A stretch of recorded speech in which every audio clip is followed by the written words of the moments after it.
Yo, happy Power Rangers Day. Celebrate good times. Viva! Yeah. That's a shameless plug by celebrating the 32nd anniversary of Mighty Morphin Power Rangers by discussing the very first season of Japanese Power Rangers. Technically. Yeah. Gorinja. Yeah, we are talking about Battle Fever J. No, I'm just kidding. It's the #1 Sentai, not the number 32 Sentai, the #1 Sentai. Yeah, we're not talking about Gozyuger. Yeah, no, we're talking about the #1 Sentai, Battle Fever J.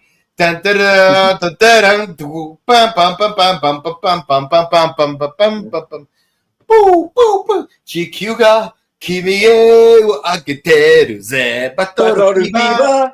誰かが僕らを呼んでるぜ。バトルフィーバー。海をよく空を飛ぶ。バトルフィーバー。5つの命が怒りに踊るよ。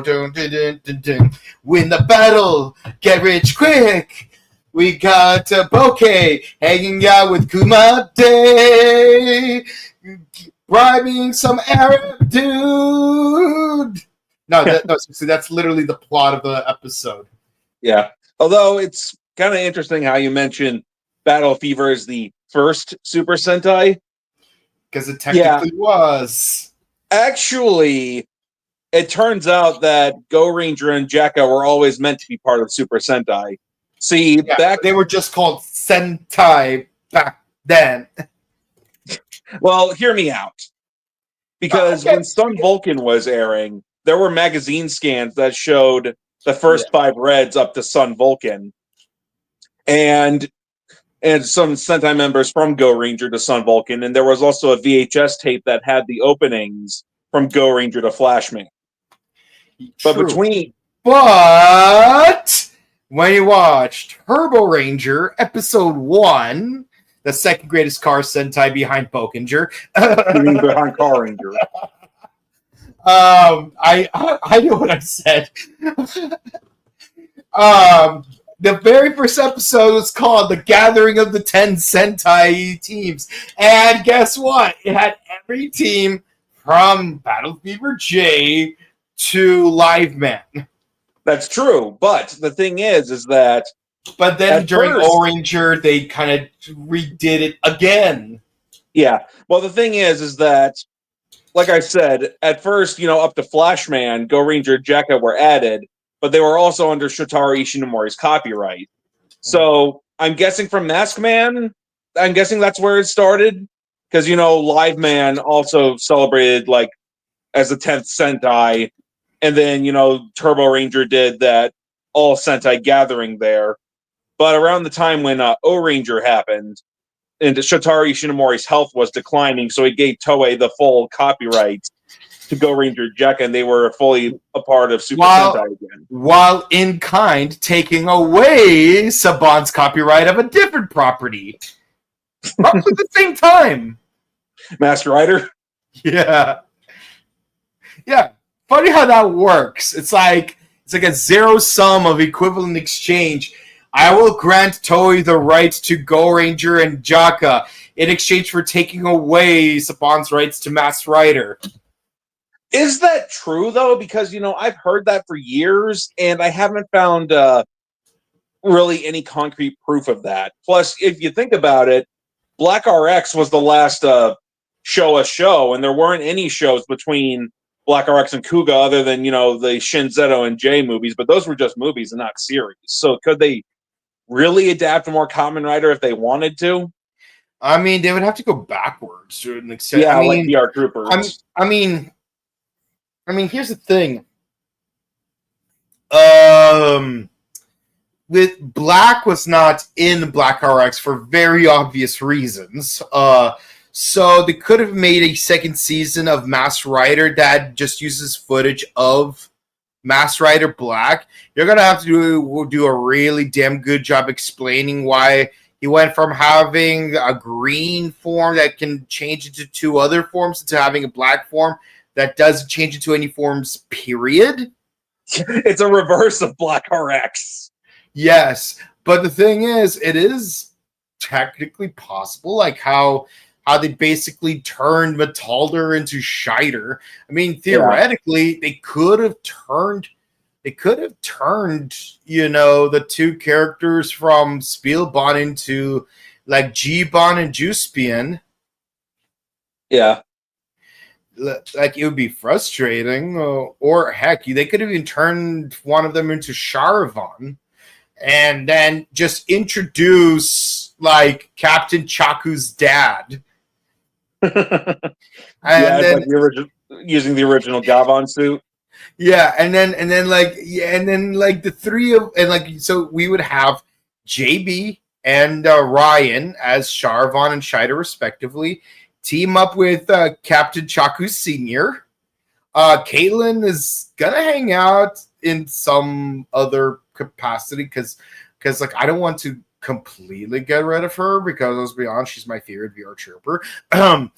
But yeah, like, what's going on there? But the point is, you'd be able to have that crossover going, and it would lead into Captain Chaku Jr. showing up in Beast Morphers. In fact, retroactively, if they did that, then it would have been a celebration not just of Power Rangers, because, like, we're just coming out of the 25th anniversary, but also like a celebration of other properties. Like, this would have been like, this wouldn't be just like, oh, random Metal Hero cameo because of Sentai footage. No, this would be a very intentional anniversary shout out to VR Troopers, because by that point it would have been the 25th anniversary of VR Troopers.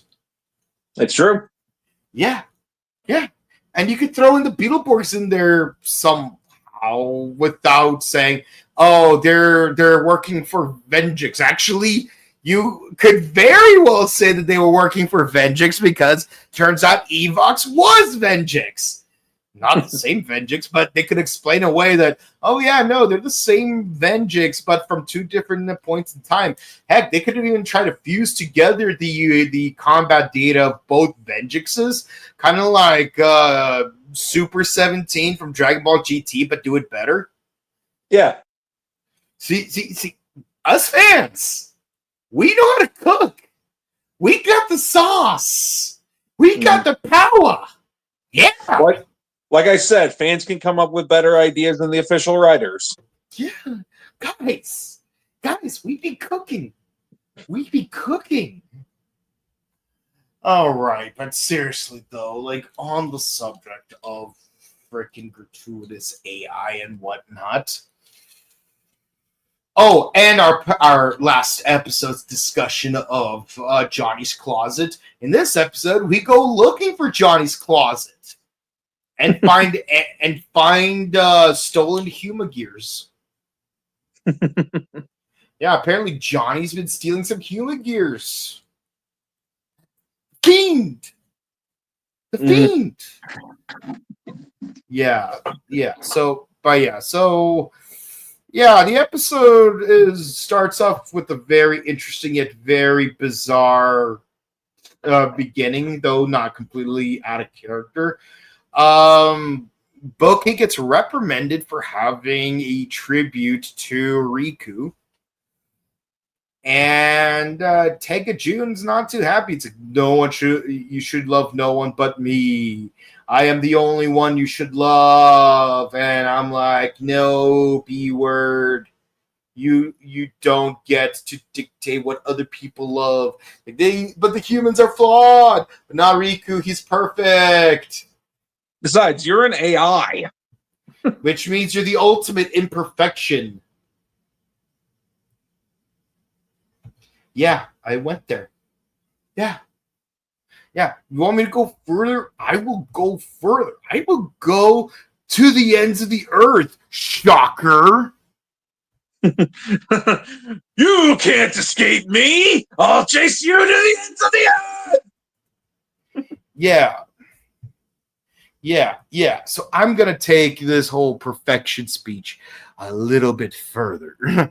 The perfect being, you said. Well, I have to tell you the honest truth as I see it. In this world, nothing perfect exists. It may be a cliche after all, but it's the way things are. That's precisely why ordinary men pursue the concept of perfection. It's infatuation. But ultimately, I have to ask myself, what is the true meaning of being perfect? And the answer I came up with was nothing. Not one thing. The truth of the matter is, I despise perfection. If something is truly perfect, that's it. The bottom line becomes there is no room for imagination, no space for intelligence or ability to improve. Do you understand, to men of science like us, perfection is a dead end, a condition of hopelessness. Always strive to be better than anything that came before you, but not perfect. Science has agonized over the attempt to achieve for something that, in the end, we have to admit may in fact be unreachable. In other words, you may think we operate on the same level, but you're wrong. The moment you started talking about perfection, you embraced an impossible concept, and you already lost to me. That is, of course, if you are indeed a scientist at all. Who said that, Mayuri? Absolutely, it was said by Mayuri. Who else would make such a perfect speech? How ironic. The irony. Yes. And I will quote that to the ends of the earth. Okay, Spider-Man. Yeah. No, you don't have to be Spider-Man. You could be Kamen Rider. Shaka! Yeah. Or Japanese Spider-Man. Changi Leopardon. Yeah. No, like for real though. Like when my friends and I went to see Shin Kamen Rider, I went with the full duster with the Shin Kamen Rider version of the belt. And I walk out of the auditorium shouting, Shaka! Shaka! You cannot run from me! I will chase you to the ends of the earth! And he will. Mm-hmm. Takashi will. Yeah. Well, I wish I had some friends to come with me to see Shin Kamen Rider in the theater, but I did get to meet some cool people after the movie was over. Yeah, you know who I was surprised to find at the movie theater? Jordan Fight. Exactly. He was like right there. He was expecting no one to notice. But I did. You can't fool the fans. You can't fool me. Me in particular. Hawk was there, but he didn't notice. By the way, I should have said hi to Hawk while I was there. Hi, Hawk. Anyways, but I digress. No, for real though. So Bouquet goes for a walk. And unfortunately, someone else also goes for a walk. And then click, click, bang. Yeah. You're gonna make me say it. Okay, fine, I'll say it. Oh, hell no! Like, for real, how dare you shoot the Bay? Yeah, Kuon. Yeah, like, she deserves better. She's the real one. And you shot her. I mean, it's not surprising because that is his MO, but still, it really ticks me off. It really ticks me off, dude. Like, how dare you shoot the Bay? No one shoots the Bay. It's like Dende. I'm the White Wizard. Nobody kills the White Wizard. Mm-hmm. Yeah, my poor sweetheart. Like, she got shot by Kuon, but somehow she survives and gets amnesia. Oh yeah, I kind of feel like that was the intent. Yeah, and we also see a bee stinging a butterfly because, of course, we need to have Himeno Rita shipping. Yeah, so Kumade finds a bunch of kids poking a dead body, which isn't actually dead. Yeah, and it's like, aren't you from the Bride on? Who? Have we met? Damn it, I can't kick her ass if she doesn't know why I'm kicking her ass. Damn it. He's not wrong, though. I mean, if you've seen the White Bear episode of Black Mirror, wait a minute. Black Mirror, White Bear, Kumade, Tommy Oliver. See, my brain goes on tangents on the levels beyond AI's capability. You think you see 9 fingers on a single hand of a CGI child? No, I see 5 dimensions of existence simultaneously. Trippy. Yeah. Do you know what it's like to experience an object you cannot describe without an actual name to that object, but all you could say is that it contains it is constructed from 16 tesseracts and it has 32 intersecting points? What do you call that thing? A weird amalgamation? Reality can never be perceived beyond 2 adjacent dimensions. See, we are 3-dimensional, so the furthest we could go is 1-dimensional or 5-dimensional. Even the concept of 0-dimensional, we can only perceive as a single point. Yeah. But we can go 5Ds. Yes. Going fast makes me feel alive. My heart beats in hyperdrive. You will pay me cash or you'll pay by card. Well, let destiny choose. I am your Dharma. I will save your world. Please don't tax them, little guy. Yep. Writing Jur. Acceleration. Yeah. Actually, you know what? The 5D's theme song could work for Gozyuger. Yeah. Yeah. Do you mean the English opening or one of the Japanese openings? Yes. Yes, Vegeta. Yes. Yes. Smart ass. Because 5Ds, appropriately enough, has 5 different openings in Japan. In Japan. Yes. And Jack Atlas has a story arc where he gets a Red Nova Dragon in Japan. Yes. And we get a proper ending where we fight an actual Kamen Rider in Japan. Yes. And Masaaki Endo, who sang the Boom Boomger and Abba Ranger openings, sang the 4th and 5th openings in Japan. In Japan. Oh, man. Yeah, poor Jimmy. Like, he deserves to be a star. Yeah. No. So, yeah, apparently there is a new No.1 world who's a money collector. And I'm going to be honest. I feel like this character is a reference to a certain detestable character from 5-Man. It's like, yes, he's dressed up as a sheik. But you know who else is dressed up as a sheik? It's been a while since I last watched 5-Man. You know who I'm talking about? Look, that one dude who I really hate. You didn't tell me about this before. I might be wrong about this, but I'm going to assume that one big, ugly guy in Zone who's got like the abacus. Yes! Him! I didn't know you detested him. Why is that? Because he's annoying. And like he's stingy even towards his own teammates.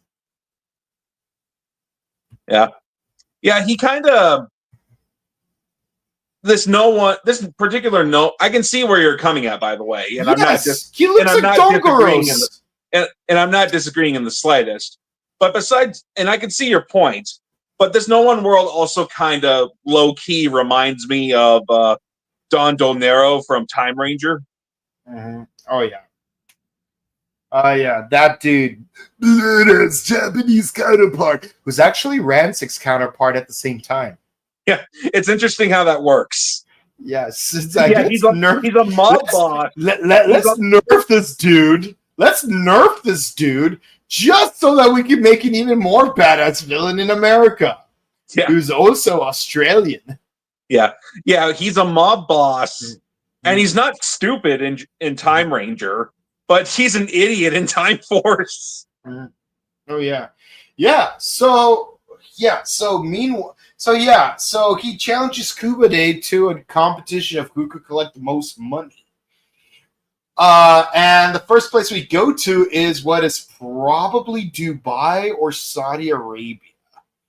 I don't know Saudi Arabian architecture very well, but I do know, I know that's basically like freaking, but I do know that that Israel, Saudi Arabia, and UAE are probably the three most metropolitan countries in the entire Arabian Peninsula. So yeah, it's got to be one of those countries. Although I'm more inclined to say it's probably Saudi Arabia, just because of the attire.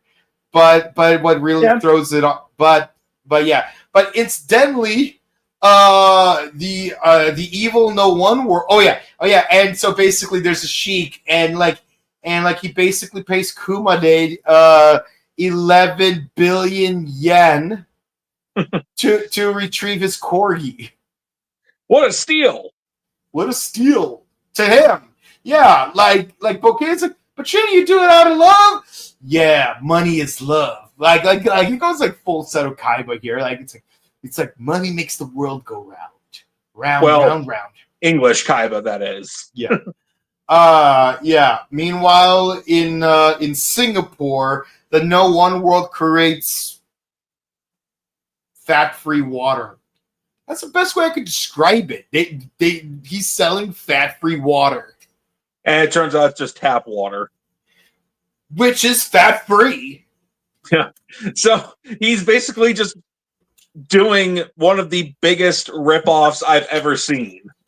And by the way, if you think I'm just like pulling your leg by just saying like something as silly as fat-free water, clearly you've never been to a coffee bean in Santa Monica, in Santa Monica City.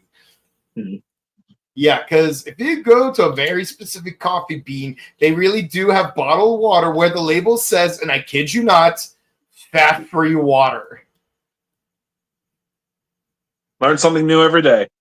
I cannot imagine what whole fat water would look like, but I imagine the fat would be on top of the water since, fat tends to be hydrophobic and it's less dense.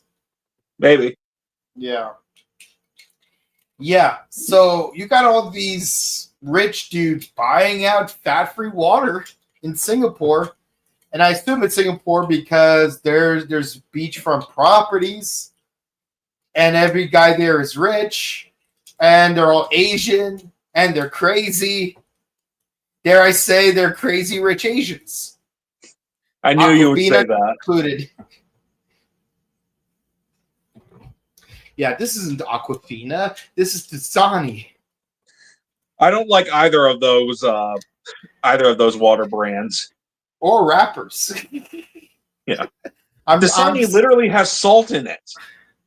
I'm just kidding. Nora is pretty funny sometimes, but not all the time. The grandma, though, she's funny. And yes, I know. BD Wong as her dad also has his moments. Like the episode he was on Tinder. But that's pretty much it. I can't believe BD Wong in a wife beater is a thing. Anywho, so we go back to Japan and we stop a bunch of thugs. It's like oh, Passione is here. It's like you got no passion for Passione, and so he used the move from his debut episode where he used money to stop a knife. And then the villagers pay him bundles of money, and he's the fool. Oh yeah, and we get a flashback to the previous Goju Blue, Goju Leon. I don't know. Would he be the same animal? Would he still be a lion in the past life? I mean, this kind of furthers the stereotype about Gozyugers trying to be Dawn Brothers, because Dawn Brothers had an episode with the past Saru brother. Yeah. Which, by the way, was a hilarious episode. But yeah, Bouquet like reprimands him more, and he reprimands her back some more. It's really adorable, really, but we know that she really only has eyes for Rikuo. Ooh. Meanwhile, Kirame Blu-ray here. Yeah. Gives everyone a tour of Johnny's closet. Hopefully, we'll find Daigo here somewhere. We could finish the English dub of Tiga. But he had nothing to do with that. No, it's like they look everywhere. They found some Huma gears. They found some demons in the closet. They found Tom Cruise's skeleton, but the one thing they couldn't find in the closet is Daigo. No, they have him they have Hiroshi Nagano in another room, tied to a chair, keeping his eyelids open and forcing him to watch Johnny's propaganda. Johnny. And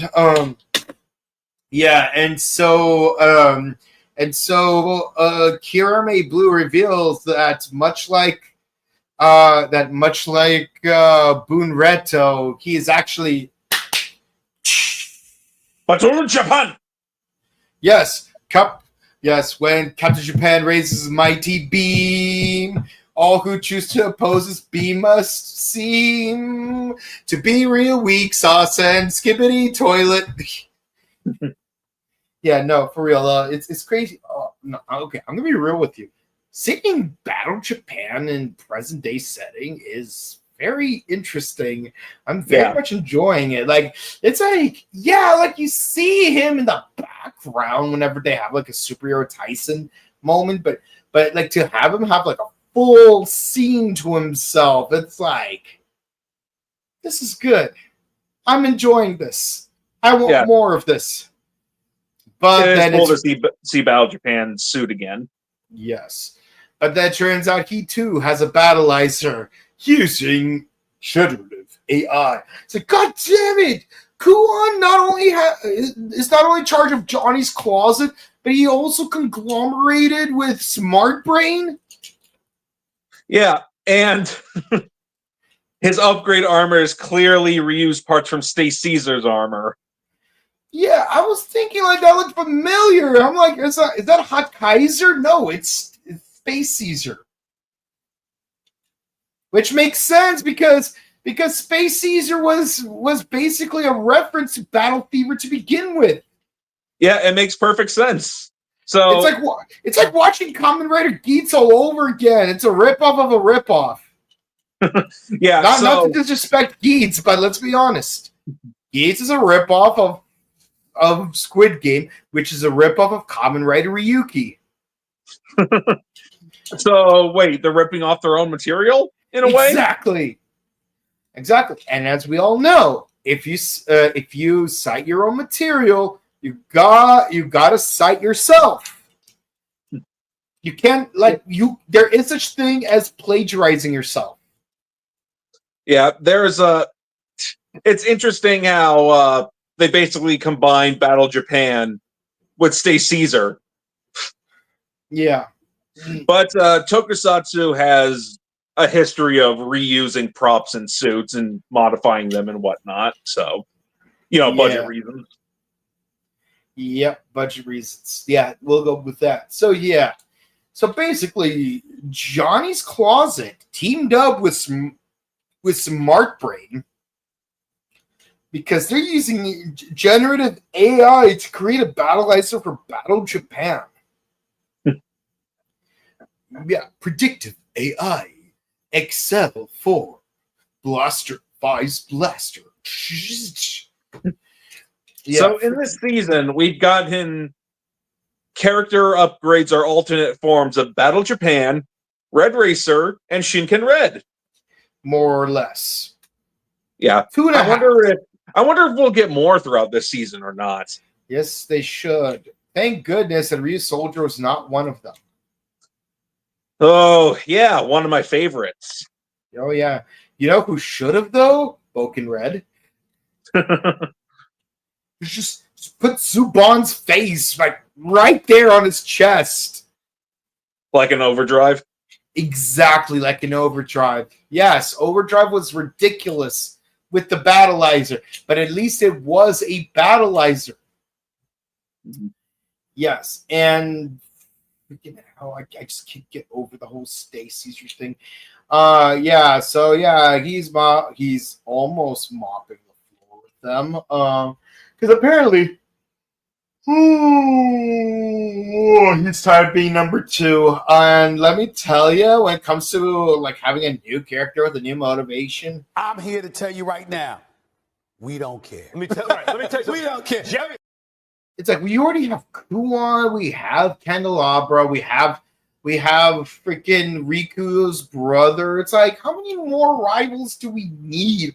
But now we need a rival for a rival. So it's like, oh yeah, let's bring in Don Killer and then counter him with Don Killer Killer. Watch, there's going to be a TTFC special where they encounter the Don Killer Killer Killer. Yes, and it will be played by, what's her name? Oni Sister's actress. Just because. Yeah. Yeah, the battle doesn't last very long between what's it called, the Gozyugers and the AI generated Battle Japan, because he has other pressing matters to deal with. Meanwhile, at a restaurant, Riku actually treats everyone You mean to Mashiro? dinner. Yeah, Mashiro treats everyone to dinner, and in the words of Ernie, on the house. Seriously, how does Ernie's juice bar stay open if he keeps giving people stuff on the house? Do you know I don't know, mate. I don't know. Power Rangers logic? I mean, if he only gave on the house to the 6 Rangers, and heck, for good measure, Bulk and Skull, 8 people. Okay, that's fine. Like treating everyone out once in a while might be okay. But the thing is, on the house to everyone. Do you know how many people were at the juice bar in that one scene? Surely there's enough to suffer a significant loss for the day. And this is coming from someone who had to manage a restaurant. Like it's rare that someone would be nice enough to be like, "Oh, you're $1 short. Don't worry, I got you." It's very rare. You have to have really good rapport with the owner, and even then, the owner won't necessarily let us spot you that $1 discount because you're short. But let me tell you, when they do let you let you slide with a shortage, it makes the food taste so much better, but also it makes you cry more, because it's like, you feel guilty that you didn't pay the full price for it. Yeah.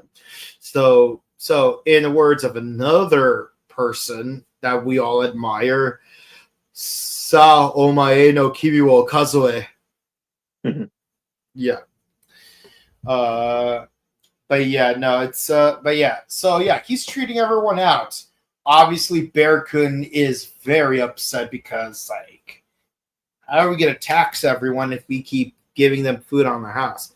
But then the freaking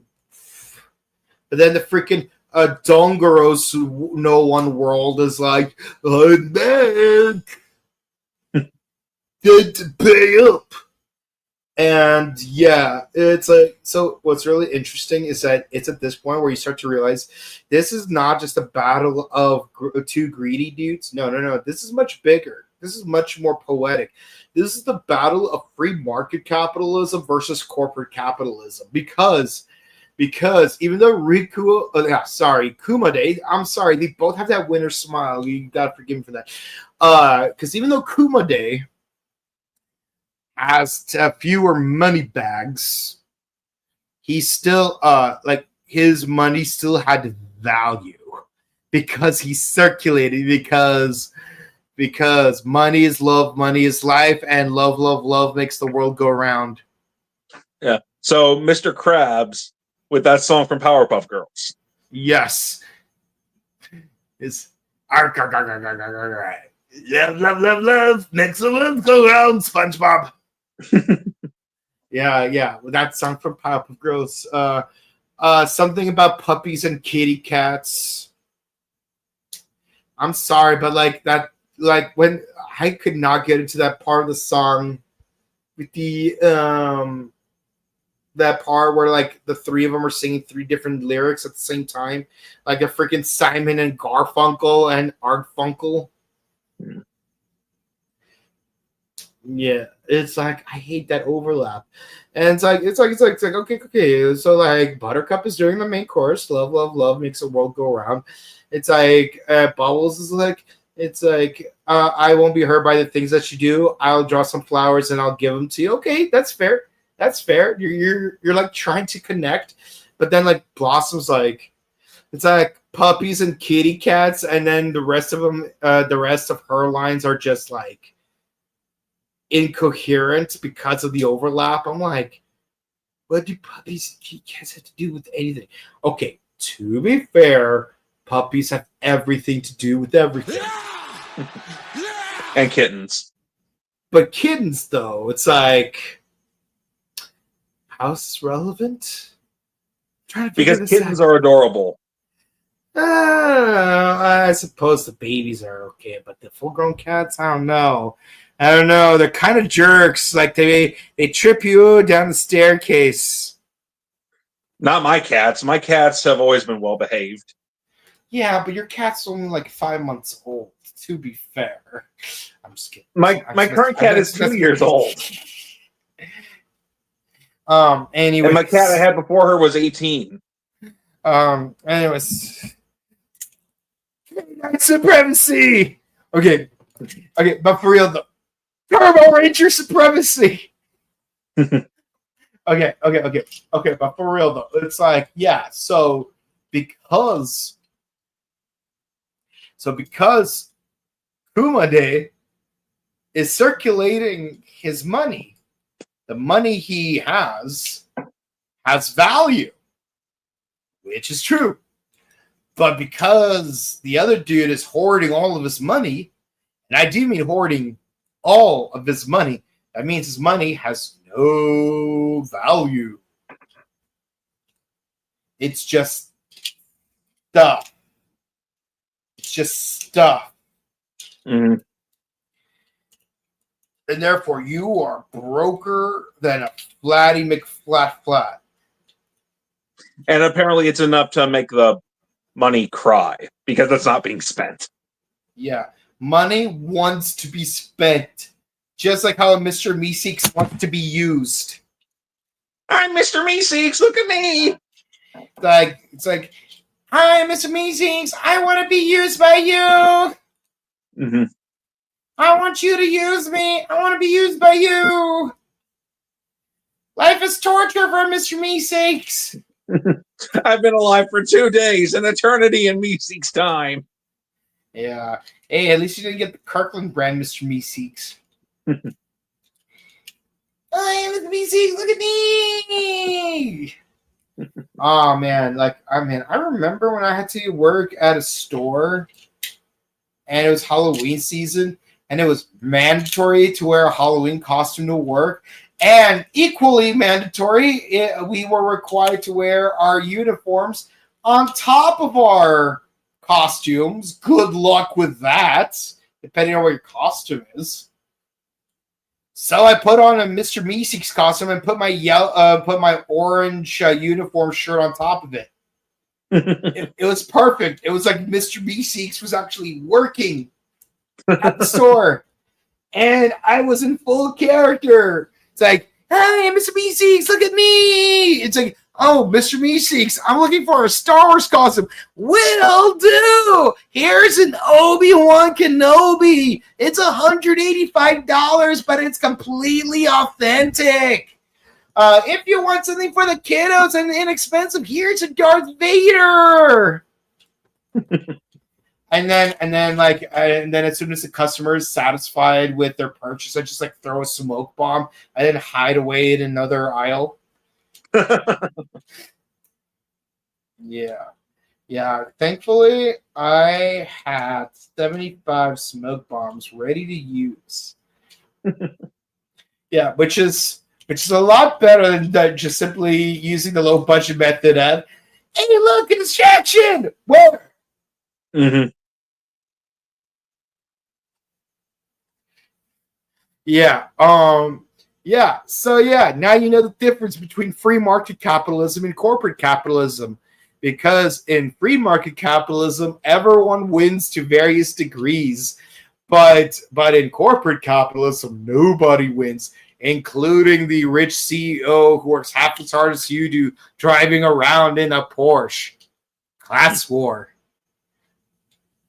By the way, that's a Helsing reference. Yeah, so then you go home. What's your favorite show about what's in the box? Who gets the box? And how much is what's inside the box worth? So much worse. Yeah. Now we go into a fight sequence. Surprisingly, there's not much in the way of a giant robot fight. Well, there is, but the thing is, the giant robot is refusing to giant or robots. Because it's like, who's that girl you're hanging out with? You were hanging out with my dad earlier.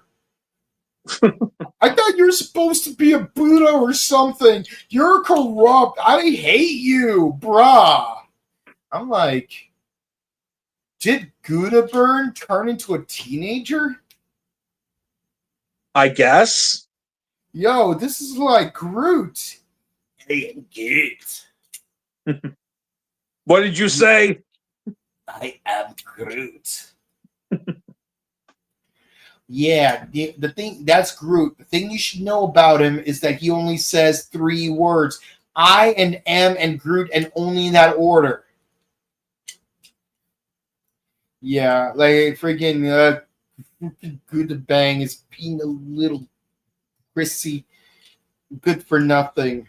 You know, It's like, bro, I expected more from you. It's like, bruh, why are you sulking?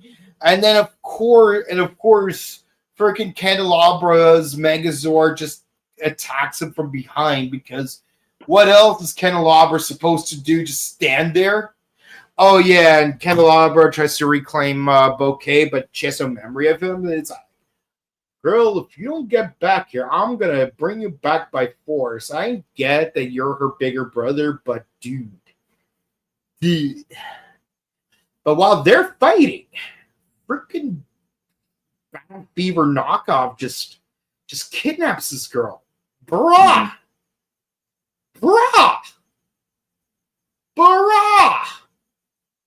And yeah, we get a split screen of Kumade and Candelabra both going like, Bouquet!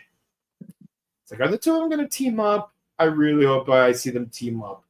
It would be so cool. Candelabra and Kumade teamed up. That's the episode. Jeez, I can't stand the horrible misuse of the Battle Fever freaking Captain Japan. It was freaking Captain Japan. But he had to use AI. So, yeah. I'm here to tell you right now, we don't care. Let me tell you We don't care. Jerry. And we have another villain who has an agenda. We are a secret club because of our agenda. It is a dark agenda. It is an agenda. some other clubs may not agree with. How many factions is that now? 1, 2, 3, 3.5, 4.5, 5.5 factions. Jeez, it's hard. It's almost as hard to keep up as Game of Thrones. Yeah. And I Well, freaking have. Yeah. Bokenger technically had 4 different factions for villains. Yeah, but at least they were well organized. True.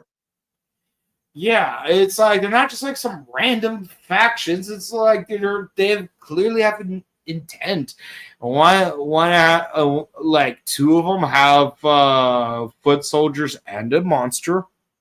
One has a monster but no foot soldiers. One has neither monsters nor foot soldiers but does have a Megazord. Mm-hmm.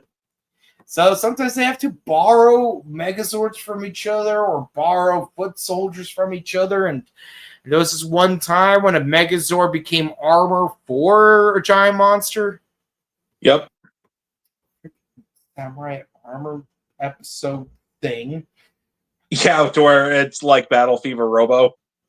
Yeah, that was Battle Fever Robo based. But my favorite episode was definitely the one that focused on the monster based off of Solar Boy, who isn't named Django.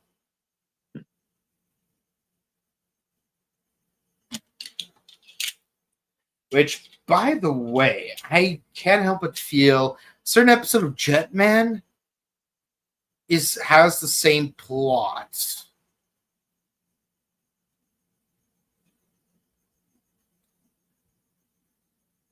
It's the one with the trash dimension.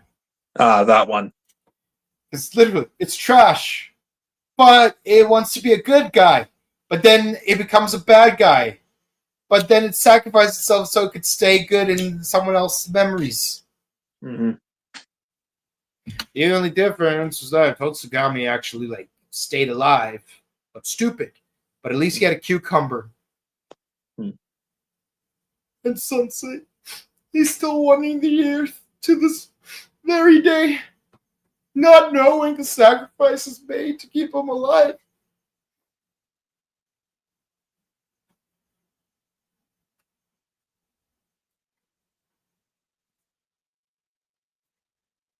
I need a moment. But yeah, that's the episode. Mm-hmm. Thoughts? Well, it's cool to see Battle Japan. I mean, it's interesting to see him clearly, for the most part, reusing Steve Caesar armor. I mean, I get it, but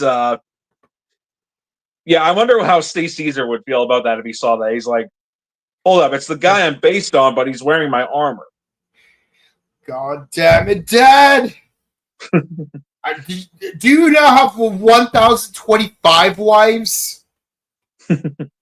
Again, one for every Pokemon, but updated. Yeah. Yeah.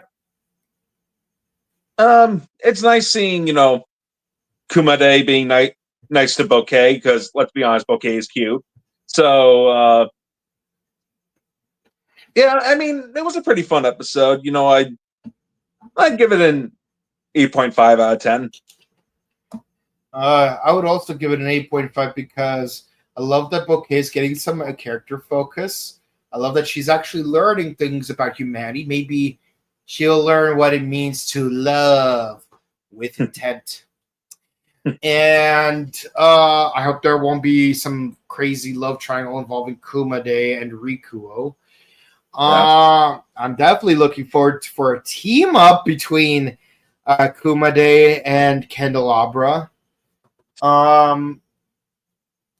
Yeah, but God damn it! I hope we dispatch Kira Made Japan because God damn it. Yeah, because not gonna lie though, of the 6 Kira Majors, high key, he was the boring one out of the 6. 7 if you count Pen Pineapple Apple Pen. Yeah. Yeah, Pineapple Apple Pen Gold. And they actually played the song in the movie. I have a pen. I have pineapple. Pineapple pen. Apple pen. Pineapple pen. Pineapple apple pen. Okay, but for real though. Yeah, so I'm not gonna miss him. I'm gonna miss the classic Battle Fever suit. Because like think of it like this. Imagine watching old school Kamen Rider, okay? Like the original 1971 Kamen Rider, like Steve and I had to for 5 months, okay? I imagine you're watching the 2005 film, Kamen Rider the First. You've got that somewhat fancier armor, which looks more MCU stylized and whatnot. But then you see Kamen Rider Ichigo from Kamen Rider Forze. Back to the classic style, but somehow more sleek and high definition. Like the original suit, but crisp. Like the Mighty Morphin suits, but from Once and Always. Now, say what you will about the plot of Once and Always, but those Mighty Morphin suits, they looked hella crisp. Now, imagine that, but with Battle of Japan. High key. I want a TTFC special about Battle Fever J. Like, in 4 years, it's going to be their anniversary. Their 50th anniversary. Like, I want to see crisp 2029 HD 4K crispy classic Battle Fever costumes. Not just Japan, but also France and Kenya and Kozak and Miss America. All 5 of them.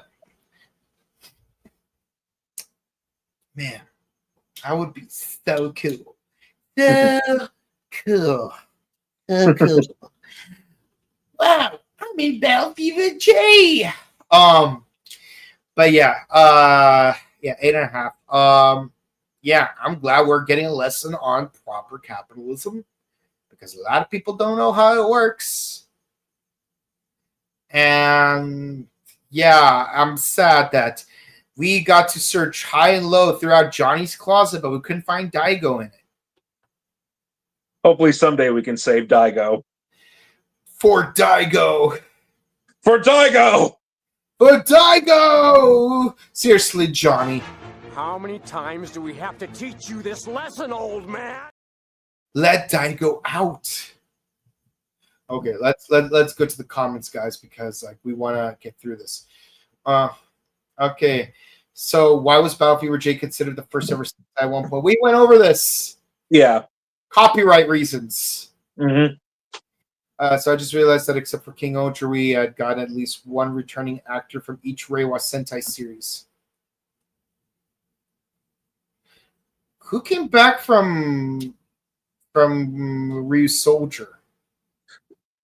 Ryu Soldier is considered Heisei because it started in the Heisei series. At the very end, at least. Right, my bad. Then Kikai Sentai Zenkaiger came back from that. Well, I guess technically Tegasword because, he's got the same voice actor as Zenkai Gown. Okay. And what about King Oger? Well, he just said except for King Oger. You mean Dawn Brothers? Oh, yeah, King Oger, yeah. I mean, Dawn Brothers, we all know that Takiji No came back as literally the one guy who's scared of pheasants. Yeah. Yeah, so Kiji brother is Red Buster. Yeah, the pheasant guy becomes a pheasant-phobic dude. Yeah, how ironic. And he sells fried pheasant. Kentucky Fried. Okay, so what did Battle Fever J do for him to get his Universe Warrior character and not Aka Red and Gokai Red? Ask Toei. Man, I still can't believe Aka Ranger didn't get to be an actual character. He might. I mean, bring back someone from Toei Studios. Yeah. Or who knows? Maybe the actor who played Aka Ranger will be literally the only actor who comes back as his original Ranger suit. Maybe. But That'd be not cool. as the original character. Yeah. Yeah. I would call Battle Fever J Power Ranger adaptation the Dancer Rangers. I mean, I would still call it Battle Fever. I mean, if you're going to have a team called the Power Rangers Grid Battle Force, you may as well have Battle Fever Rangers. Yeah. So do you consider Battle Kenya a green or black? He's absolutely black. Yes. Yeah, I don't know why Toei sometimes considers him to be green. I mean, yes, he's got very dark green stripes on his suit, but his suit is mostly black. I mean, I would understand if you're just conglomerating them because usually green and black are interchangeable with each other with very specific exceptions. Yeah. Yeah, even the toy of the Battle Kenya Ranger key, it's got the Green Ranger cut on it and not black. I didn't even notice that. Yeah, it's weird. Like, I mean, yeah, Battle Japan mainly has white on his suit, but he's still considered red. There's no white member of Battle Fever. Plus, you know, if you compare him to Battle France, I mean, two different countries, but, you know, they've got, like, the color palette of, you know, having white on them, but one of them is red and one of them is blue.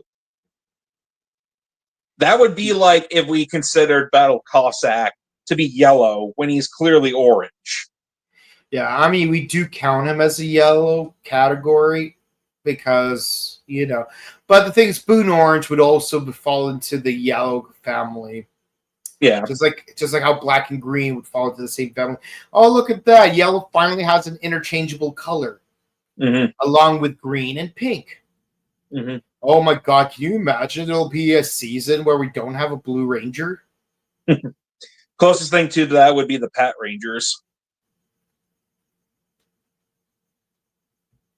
See, this is why I stand by. They should have instead of having two Red Rangers and one guy who becomes two separate Six Rangers, they should have two separate guys become the two Six Rangers and have one guy become two different Red Rangers.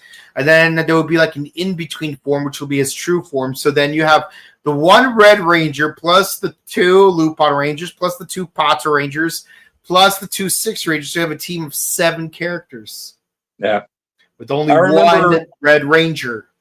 Yeah, I remember hearing rumors about before Lupat came out to where Red was going to be a double agent, but then it turned out that wasn't true, and it turned out that the Six Ranger was the double agent. See, like, I didn't even hear those rumors. That's just something I came up with on my own because, again, fans cooking. Mm-hmm. All right. So are Mashiro and Bouquet gonna be a couple now? I hope not. I doubt it. I'm having a feeling the team-up movie will be Gozyuger versus Super Sentai movie instead of Gozyuger versus Boom Boom. I mean, Bokenger versus Super Sentai, Gokaiger versus Super Sentai. Gal Ranger versus Super Sentai. Yep. No Car Ranger versus Super Sentai. Yeah. No, we had Car Ranger versus O Ranger. Carlay. We had Super Sentai World. Which were the first 5 teams of the 90s. Yep. Let's see. Do you think Goju Wolf is the Onki who actually... I think he means only. No. I think he's lazy, dude. Prathamesh, long time no see. Hi guys. Hello. I hate Kuon and his attitude. So do we. I mean, I'm still creeped out by him saying to his own brother, or let's get married. It's like, dude, that is your brother. Your older brother. The only thing that could make it worse if it was his older twin brother. Yeah. Yeah, it's like, where is your younger brother, dude? Wait, no, it's the other way around. No, Hoer is the younger brother. No, but we see them get separated though, and he like even refers to him as his younger brother. I might be misremembering or something. I don't know. Yeah. It's like Fire Force, where the younger brother becomes the leader of the evil church. Man, two churches fighting each other. What are the odds? One is a church of firefighters, while the other is a church of pyromaniacs. Yeah, okay. I hope in my future wedding I should have a Sentai ring voice and say engage, maybe. I mean, to be fair, Kamen Rider Wizard already did that. Shh. Engage, please. Yeah. Yeah, all right. That's it for the comments, guys. Let's wrap it up. If you enjoyed, please be sure to come like and subscribe to us on YouTube, Facebook, Twitter, Instagram, dig the bell icon. Stay notified for our latest videos. We are past 3,000, and we are still going strong. We love you guys. We will do the Mighty Morphin Power Rangers movie very soon. And until then, you guys can watch Ultraman Omega, #1 Sentai Gozyuger, and 2 seasons of Kamen Rider, that being Kamen Rider Gov, of which there's only 2 episodes left, and afterwards we'll do Zets, and Kamen Rider O's, of which there's still plenty of episodes left for you guys to watch because we're only 20 episodes in, and a movie. So yeah, we're still going strong on the O's, so please enjoy it. Also check out our sister channel where we discuss various movies and TV shows on both channels. We have 2 vlogs, one for each of them, and a ton of interviews. We just uploaded an interview with Greg Berger, but because I really want to meet Maxwell Adams, here's me shamelessly saying Greg Berger. He was not in Billy and Mandy, but now I wish he was, just so that I can make that joke. But if you want to meet Greg Berger or us, you can find all of us at ToonCon, which is at Burbank Marriott on September 7th. Same day as Kamen Rider Z's debut in Japan, where it will be simulcast outside of Japan. Mm-hmm. So you don't have to fly all the way to Japan in order to watch Zets. Yeah. Yeah, I'm still getting knots though because we don't know where it's gonna be airing. Yeah, is it gonna be on YouTube or what? Yeah, are you gonna go full Tsuburaya? Is a certain person who shall remain nameless still provide lyrics the way I enjoy them? I certainly hope so. And who will provide the voice of Zets if it's dubbed? Anywho, a lot of questions left to be answered, but we will answer them here on this channel. If you want to say hi to us, check out our personal content, where can the people find you? You can find me at youtube.com and Twitter at Axel Ranger. You can find me on Instagram at Book_Kabuto. And with that said, guys, we love you guys. Stay safe and hydrated. Have a great weekend. Auf Wiedersehen, au revoir, arrivederci, adios.